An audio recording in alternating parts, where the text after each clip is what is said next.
माँ का आखिरी खत।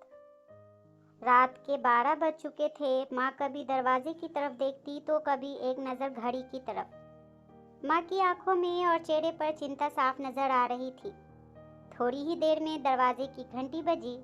माँ ने काफी तेजी से दरवाजा खोला और सामने बेटे विकास और बहू मानसी को देखकर पूछा, इतनी देर क्यों हो गई? मैं कब से तुम्हारी राह देख रही थी। माँ, मैं अब छोटा बच्चा नहीं रहा। तुम मेरी चिंता मत किया करो। विकास घर के अंदर प्रवेश करते हुए बोला।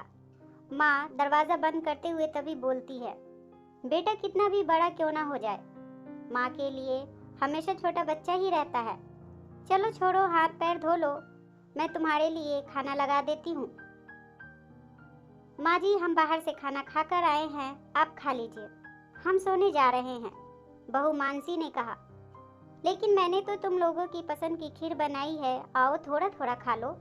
माँ तुझे एक बार में समझ में नहीं आता क्या? तेरी बहू ने कहा ना, हम बाहर से खाना खाकर आए हैं, क्यों परेशान करती है? जा तू खीर खा ले और सो जा, और हमें भी शांति से सोने दे।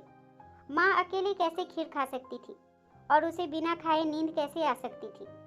क्योंकि बेटे के इंतजार में उसने भी कुछ नहीं खाया था। वह किचन में गई और एक गिलास पानी पिया और अपने रूम में चली गई।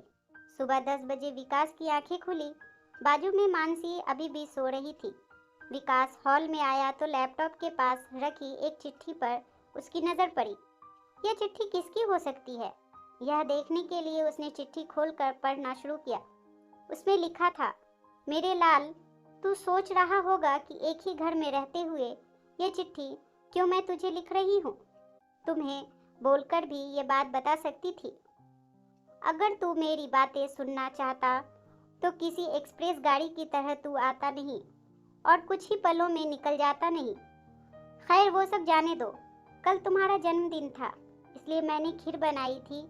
सोचा कम से कम आज के दिन साथ में बैठकर खाना खाएंगे। मगर मैं यह बात भूल गई थी कि मेरा बेटा बड़ा हो चुका है, तो अपने दोस्तों के साथ पार्टी करके खाना खाकर आया। चलो, मुझे इस बात की खुशी हुई। मेरी दवाइयाँ खत्म हो गई है। मैंने कुछ दिनों पहले तुझे दवाई की एक चिट्ठी दी थी। अगर वक्त मिले तो वह दवाई मुझे लाकर देना, मुझे थोड़ी राहत हो जाएगी।